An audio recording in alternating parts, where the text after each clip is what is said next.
कहीं भी जाते हैं इस पंचायत के बाहर तो लोग कमेंट करते हैं कि इस पंचायत का नाम 25 टकिया पंचायत हो गया है। दारू पिलाना, मुर्गा बांटना, शराब बांटना, क्योंकि उनको ये मकसद है कि इन पर वोट होती है इन्हीं पर। आन बान और शान की लड़ाई है इस पंचायत की। इस बार चुनाव हम नहीं, चुनाव हमारे पंचायत के जितने भी महान जनता मालिक है वो चुनाव लड़ रहे हैं। समझ रहे हैं कि इस पंचायत को झांसा देकर 50 रुपया बांटकर, मुर्गा दारू बांटकर या पंचायत की सामाजिक जो आर्थिक स्थिति है अभी उसको ख़राब कर दिया गया। इस समाज में तुम पले बड़े हो, बच्चे उस समाज को कुछ दे नहीं सकते हो तो आज पैसा किस काम का। हम लोगों ने दोनों आदमी एक ही साथ रिजाइन कर दिया दुमका से नौकरी। आज बाहर के पंचायत के आदमी आते हैं और दबंगई के साथ उन लोगों से पैसा वसूली करके और रखते हैं, फिर कहते हैं कि गोर लागे छ वोट दिह। हमारे पंचायत में आके इतना अराजकता फैलाया है। आज हमारा समाज जिस गर्त में डूबा हुआ है, ऐसे ऐसे दलाल लोग जो बाहर से आते हैं ये हमारे समाज को ठगी का काम करते हैं। समाज को बचाने के लिए हमने यह प्रण ठाना है। मधेपुरा संचार देख रहे हैं आप, आपके साथ मनदीप कुमार। इन दिनों मुरलीगंज प्रखंड का चुनाव नज़दीक है और 24 नवंबर को मतदान भी होना है और इसको लेकर जो है तमाम प्रत्याशी अपने अपने समर्थकों के साथ प्रचार प्रसार में भारी संख्या के साथ जो है क्षेत्र में दौरा कर रहे हैं और अपने समर्थन में अपने लिए वोट मांग रहे हैं। तो इसी सिलसिले में हम पहुंचे हुए हैं हरिपुर कला पंचायत में और हमारे साथ मुखिया प्रत्याशी डॉक्टर आलोक कुमार मौजूद हैं। इनसे बातचीत करने का मकसद ये मेरा था कि पिछले बार जब चुनाव हुई थी तो करीब 1000 वोट से हार गए थे, लेकिन जब उपचुनाव हुआ था पुनः पंचायत में तो करीब 54-55 लगभग 60 वोट के आसपास से हारे थे। और अब फिर से इसी पंचवर्षीय अब जब ख़त्म हुई तब फिर से प्रत्याशी के रूप में उभरे हैं और लगातार इनका जनसंपर्क भी जारी रहा है। क्या लगता है कि इस बार जनता आपको चुनेगी? क्योंकि पहली बार 1000 वोट से पराजित हुए थे, फिर 54 वोट से, और अब फिर से आप प्रत्याशी के रूप में क्षेत्र में निकल गए। इस बार हमारे हरिपुर कला पंचायत के महान जनता को मैं हार्दिक दिल से शुभकामना देते हैं। इस बार चुनाव हम नहीं, चुनाव हमारे पंचायत के जितने भी महान जनता मालिक है वो चुनाव लड़ रहे हैं। क्योंकि आन बान और शान की लड़ाई है इस पंचायत की।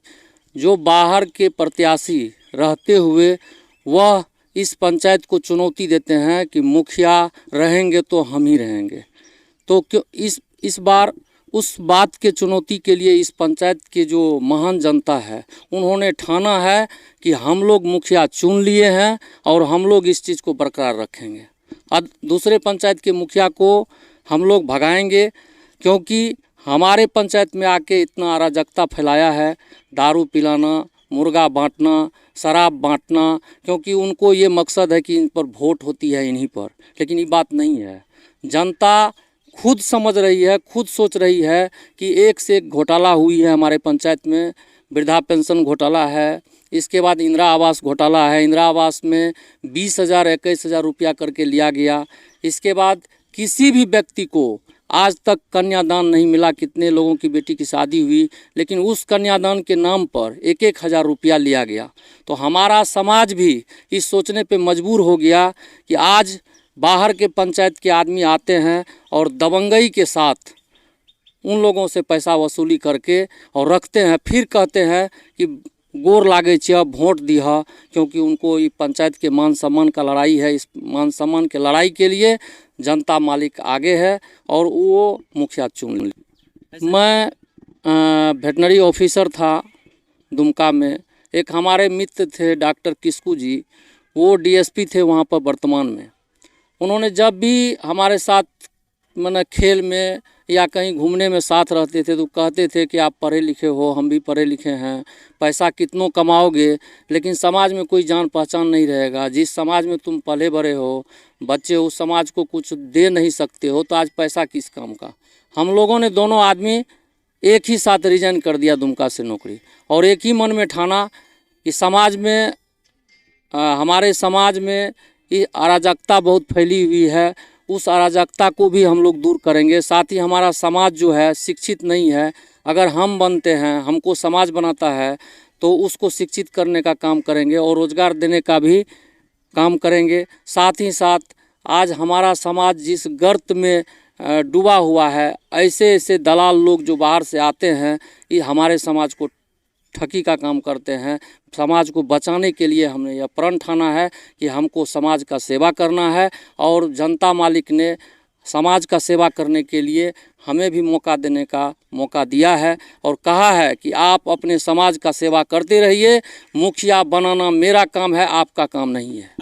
मेरा कहना है कि हम मुखिया नहीं बनेंगे। इस पंचायत के जितने भी जनता मालिकगण हैं या जितने भी सारे बच्चे हैं, बुजुर्ग हैं, वो हम मुखिया बनेंगे। क्योंकि ये दावा इसलिए करते हैं कि आज कहीं भी जाते हैं इस पंचायत के बाहर तो लोग कमेंट करते हैं कि इस पंचायत का नाम 50 टकिया पंचायत हो गया है। 50 रुपया 100 रुपया बांट के बाहर के दलाल लोग आते हैं, वोट खरीदते हैं। तो इस बार इस आन शान की लड़ाई है इस पंचायत के जनता मालिक के लिए। और हम विशेष क्या कहना चाहेंगे, हम जॉब एक ही शर्त पे छोड़े थे कि हमको समाज सेवी बनना है। और मेरा उद्देश्य, जब हम जॉब छोड़ दिए तो मेरा उद्देश्य मुखिया ही बनना नहीं, और इससे भी आगे सोचते हैं कि और इससे आगे बढ़कर मैं पूरे बिहार में, मैं सभी ज़िलों में जाकर इस तरह का सूझबूझ दें और इस समाज को जागरूक करें। आखिरी में हमारे चैनल मधेपुरा संचार के माध्यम से क्या कहना चाहेंगे? मैं यही कहना चाहता हूँ, जनता मालिक से अपील करना चाहता हूँ कि जनता की सेवा में लगातार 5 वर्षों से तत्पर रहा हूँ। मैं मुखिया नहीं भी हूँ। आपके सेवा में कभी भी किसी तरह की कमी नहीं आई है। हमको जहाँ बुलाए हैं, मैं जनता मालिक जानते हैं इस बात को कि मुखिया नहीं रहने के बावजूद भी आलोक जी को मुखिया बनकर जहाँ भी बुलाए हैं वहाँ हम आपकी सेवा के लिए लगे रहे हैं। साथ ही साथ इस 5 वर्ष के अंदर जो भी झांसा देकर बहुत लोगों को इस अराजकता फैली हुई है, इस अराजकता को दूर करने के लिए मैं 24 तारीख को कहना चाहता हूं कि 24 तारीख को किसी के झांसा में नहीं आकर आप उस चीज़ को बरकरार रखिए। और समझ रहे हैं कि इस पंचायत को झांसा देकर 50 रुपया बांटकर, मुर्गा दारू बांटकर, या पंचायत की सामाजिक जो आर्थिक स्थिति है अभी उसको ख़राब कर दिया गया है। बातचीत कर रहे थे डॉक्टर आलोक कुमार से, मुखिया प्रत्याशी है हरिपुर कला पंचायत के। और अब देखना तो ये होगा कि जब 24 नवंबर को मतदान होती है तो उसके बाद जब परिणाम आता है तो क्या ये परिणाम इनके साथ आता है, क्योंकि पंचायत का दबदबा और पंचायत का लोगों का समर्थन इन्हें ज़रूर है। इस वीडियो के बारे में आप क्या सोचते हैं, कमेंट बॉक्स में अपनी राय ज़रूर दीजिए। बहरहाल मनदीप को दीजिए इजाज़त और देखते रहिए मधेपुरा संचार।